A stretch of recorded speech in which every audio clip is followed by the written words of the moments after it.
Star Wars Episode 2 Attack of the Clones. So this film is set 10 years after the events of the Phantom Menace, and Anakin is no longer that little kid who's just happy to be freed from being a slave. No, now he's a borderline sexual predator who likes to creepily stare at girls and make them feel uncomfortable. Qui-Gon would be so proud.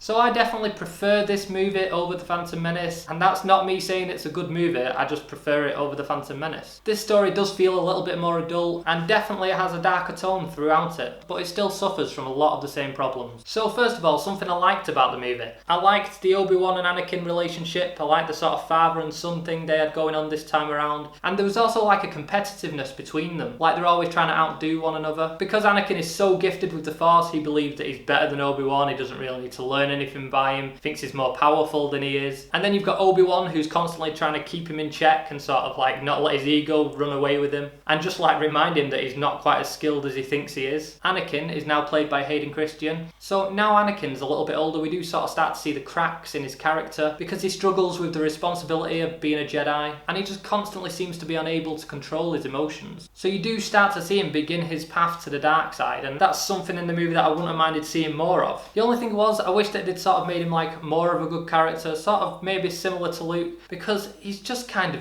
douchey. Even when he's trying to do sort of good things where you think like, yeah, he's going to try and rescue his mother and that's going to be great, that's sort of a noble act. He's actually trying to do the right thing. But he just makes it practically impossible to side with him because he's just constantly complaining and moaning and making one mistake after another. And then when all else fails, he just tries blaming everything on Obi-Wan, which is a bit of a dick move to the guy that raised him. I mean, how are we meant to side with that? It gets to a point eventually where you're just sort of like, how did this whiny tool become Darth Vader? So the love story between Anakin and Padme took up a big chunk of this movie, and I'm not going to say that it was bad, because that wouldn't do it justice. It was awful. It was rushed, it felt forced. It was like they just decided, right, we need them two together going into episode 3, so we're just going to get them together in this movie. Whether it's believable or not, we're just going to do that. And don't get me wrong, I'm not saying that the actors did a bad job. I mean, I'm sure they did the best that they could do. But the story was so cheesy. I mean, they tried to make it like this forbidden romance between a Jedi and a senator. Sort of like an intergalactic Romeo and Juliet. I mean, you'd have thought we were meant to root for this, but I just could not have cared less. I mean, I'm not joking. At one point, they rolled around in a meadow giggling to one another. Seriously?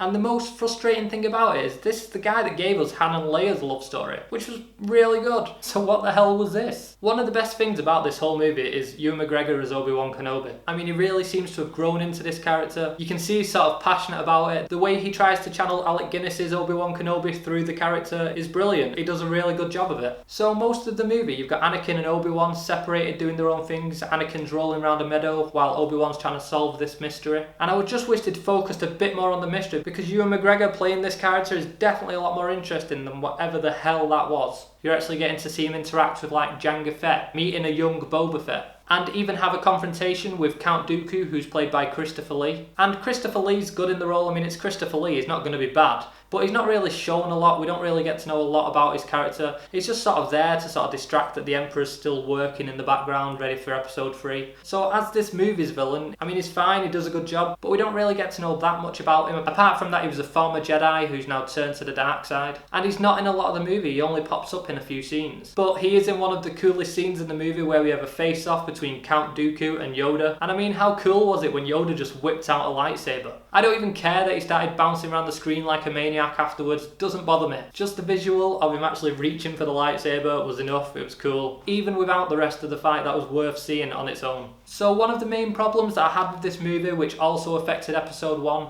was the lack of emotion from almost every character. I mean, there are some really amazing actors in this movie, but it's like their hands are tied because they're Jedis, they have to have complete control over their emotions. It just makes it really difficult as a viewer to actually connect with anybody. I mean, the only Jedi that you actually connect with and actually root for is Obi-Wan Kenobi and Yoda, and that's mainly because of the original trilogy. Because everyone just seems to be so calm and collected all the time. I mean, how are you supposed to empathise or relate to that? I mean, the person that's shown the most emotion and charisma in this whole movie was probably C-3PO, a droid. Natalie Portman does an okay job of Padme, And that's kind of a shame because Natalie Portman's a really good actress. I mean, if you've seen her in Black Swan, you know what I mean. And it just really feels like they're not giving her that much to work with. So my favourite part of this movie wasn't one particular scene, it was all the glimpses that we get sort of setting up the downfall of Anakin and all the other nods to the original trilogy, like seeing the Star Destroyers setting off. I mean, I just really enjoyed getting to see things begin to take shape going into A New Hope. So overall, I give this movie a 3.5 out of 5. It's still nowhere near as good as the original trilogy because it's missing them relatable characters, but it's definitely an improvement from The Phantom Menace and it feels a little bit more like a Star Wars movie. So I want to know what you thought of Episode 2, Attack of the Clones. Please let me know in the comments below, and please don't forget to like this video, subscribe to the channel as we will be reviewing episodes 3 to 6 in the next few weeks, ready for the Force Awakens release in December. Till next time, thanks for watching.